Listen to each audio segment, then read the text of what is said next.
Once one of America's top Republicans, Lawrence King is serving a 15-year prison sentence for a multi-million-dollar fraud. But financial crime is only half the story.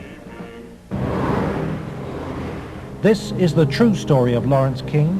It is the story of a cancer at the heart of America and of its continuing cover-up at the highest level. One man is attempting to uncover the full story. John DeCamp is among the most highly decorated Vietnam veterans. A former Republican state senator in Lincoln, Nebraska, he is now a lawyer fighting the legacy of Lawrence King's abuse of power. It's a web of intrigue that starts at our Holy of Holies, Boys Town, Nebraska, one of the most respected institutions in the United States, and spreads out like a spider web to Washington, D.C., right up to the steps of the nation's capital, the steps of the White House, involves some of the most respected and powerful and richest businessmen in this United States of America. And the centerpiece of the entire web is the use of children for sex and drug dealing and drug couriers, the compromising of politicians, the compromising of businessmen, but worst of all, the corruption of key institutions of government that have the duty and responsibility to make sure these things never happen. For John DeCamp, the trail starts in a unique town just outside Omaha. World-famed Boys Town is in the news again. Made famous by an Oscar-winning film, Boys Town is America's favorite children's charity. It was founded in 1917 by a Catholic priest, Father Flanagan.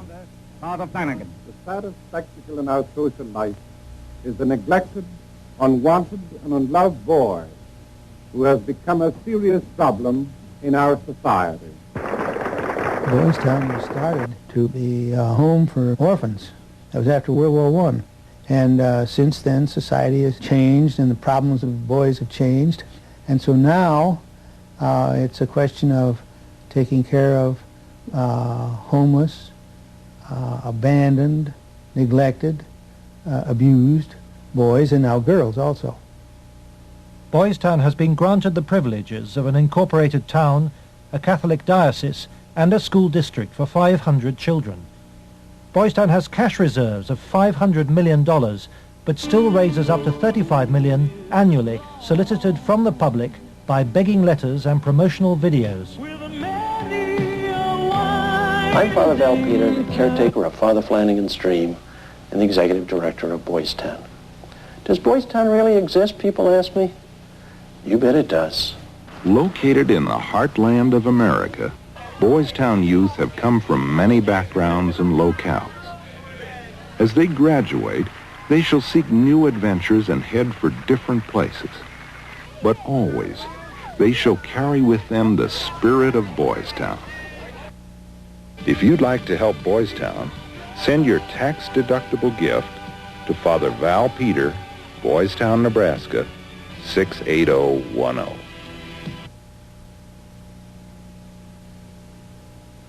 Boys Town, for me, was the first thing I ever heard of when you think of institutions that you respect. Believe it or not, I was there for a while when I was a young boy. When an institution like that gets contaminated, then you better, if you got any decency at all, do something about it or at least get it cleared up. John DeCamp lays the blame for the contamination of Boys Town of the one-time leader of the National Black Republican Council, Larry King. Larry King was the fastest rising black star in the entire Republican Party of the United States during all of the 1980s. And he was also one of the most evil individuals in this country in terms of being a dealer of children, in terms of being a thief, 40 million that they documented he stole, and in terms of using and compromising and corrupting one after another politicians. The base for his network was the Franklin Federal Credit Union, a people's bank in Omaha, Nebraska. Larry King was its general manager.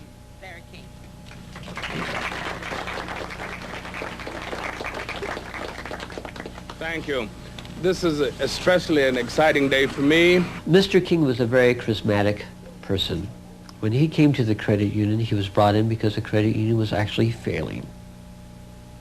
He did everything to build the credit union. King courted the leaders of Omaha's wealthy business district. Banks, industry, and charities placed millions of dollars in King's hands. From 1979, Larry King developed close commercial ties to Boys Town, and Boys Town youngsters were sent to work for his companies. Boys Town had quite a few accounts at Franklin Credit Union. Those were considered very valuable accounts. They were handled exclusively by the bookkeeping department. But on the average of once a month or once every 2 months, we always seemed to incorporate a person from Boys Town. But King used Boys Town not just as a source of young boys for his business. He prostituted them at sex and drug orgies. Paul Benassi was a victim of King's abuse. He was also sent by King to lure Boys Town youngsters off campus. We used to just drive around and go up toward the home. That's when we used to do some of the scavenger hunts with picking up some of the kids. You know, just kind of win their confidence, become friends with them for a while. Start inviting them to the parties. The kids were 10 years old or older. In 1986, King's plundering of Boys Town was reported by staff to its chief executive, Father Val Peter. Subsequent testimony proves that he carried out his own investigation, but that King's victims refused to talk to him. Monsignor Hupp now blames himself for Boys Town's association with Larry King. Well, in retrospect, I regret having any association with Larry King. Had I known it at the time, it would never have happened. Could you understand why a very detailed report from a social worker employed at Boys Town, identifying children and identifying their alleged abusers, never saw the light of day? Nothing happened with that. No, I can understand that, because had I known that had been, I wouldn't put up with that. But is that something like that happened? I don't know of it. Nebraska has a very clear statute that child abuse allegations should be reported to authorities. They shouldn't be reported to the principal of a school, the director of a facility. They should be reported directly to either Child Protective Services or law enforcement. And so Larry King remained free to feed his pedophilic parties with child victims. But in 1988, a routine review brought King's involvement with Boys Town youth to the attention of Nebraska's State Foster Care Review Board.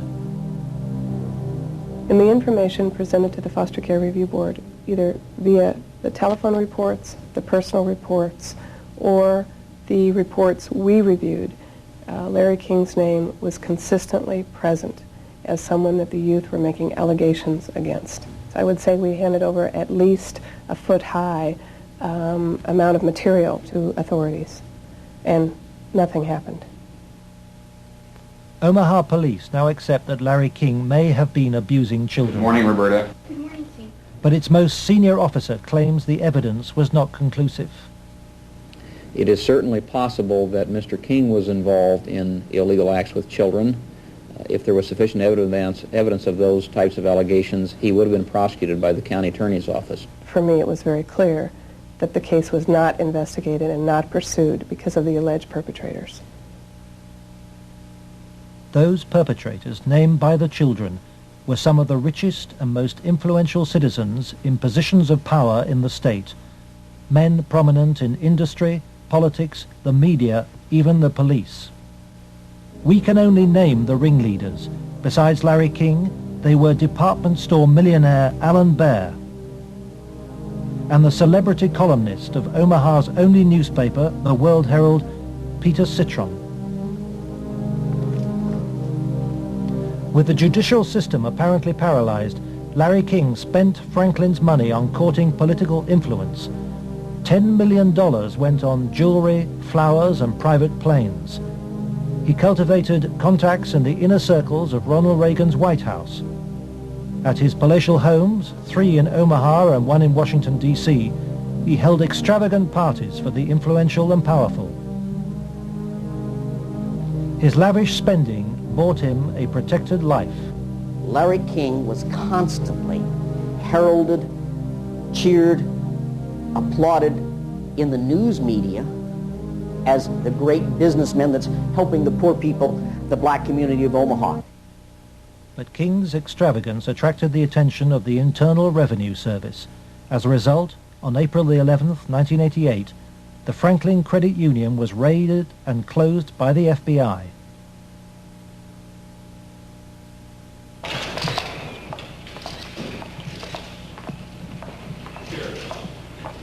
King was arrested, and the federal investigation showed he had stolen $40 million from Franklin. Documents we possess reveal the FBI interviewed many of the victims of Larry King's sex ring, but no action was taken. In November 1988, Nebraska's state government set up a parallel investigation into Larry King. A legislative committee was formed. Its chairman was the Republican head of Nebraska's Banking Committee, corn farmer and state senator Loren Schmidt. Immediately, anonymous threats began. I received a phone call on the floor of the legislature. The caller did not identify himself, but he said, "Loren, you do not want to have an investigation of the Franklin Federal Credit Union." And I asked who I was speaking to, and they said, "That doesn't matter, but you shouldn't have that investigation." And I said, "Well, why not?" He said, "It will reach to the highest levels of the Republican Party, and we're both good Republicans." Undeterred, the committee began their investigations, and the money trail led quickly to the original allegations of child abuse. Carolyn Stitt was one of the first to testify.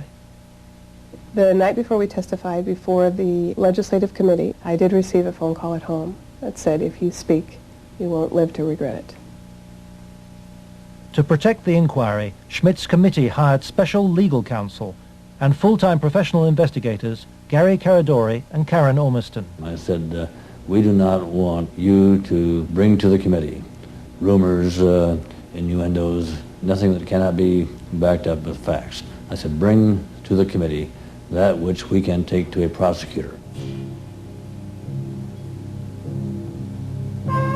The investigators found new victims of King's pedophile network, many on the streets of Omaha. The picture they built up was of a large ring of rich and powerful pedophiles, many named the same men as those involved with the Boys Town cases 3 years earlier.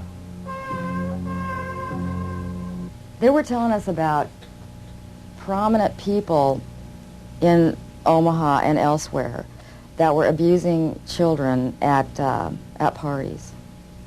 The prominent citizens' names that originally came up were of concern to me because I knew many of those individuals, and I, very frankly, was shocked to have those names show up on the list. To provide the committee with hard evidence, the investigators recorded their new witnesses on videotape. Paul Bonassi had been the victim of abuse since he was 8. He was present at many of Larry King's sex parties. Caradori traced him to the county jail. He had been convicted of fondling his young cousin. Who are some of these people that would come to these parties? Larry King, Peter Citron, he didn't seem like he wasn't liked by people. Media personality Peter Citron procured some of his victims from Boys Town. The kids he liked were mainly around the age of probably about 8 and 13. It was mainly fondling and oral sex with them. He did have some anal sex, but he usually did that with the older kids. The parties involved ever more sadistic abuse. Whenever you were tied up, was there anybody else present other than you, Peter Citron? Yes. Who was that? It was Alan Bear sometimes. Millionaire Alan Bear hosted parties for a large number of sadistic pedophiles. Paul Benassi suffered at their hands. You okay? Yeah. They tied me up and I had some other kids perform sex on me and they both tamed me and they burned me some cigarettes. Okay. Just take a deep breath now.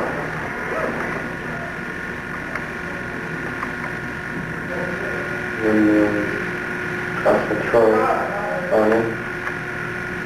Troy Bonner would tie you up? He was there. Troy Bonner was found by the investigators and his videotaped testimony taken under oath. I was shocked when I walked in. There was a kid, I would say about... Gary and his son. There was nothing. After we left. After you left the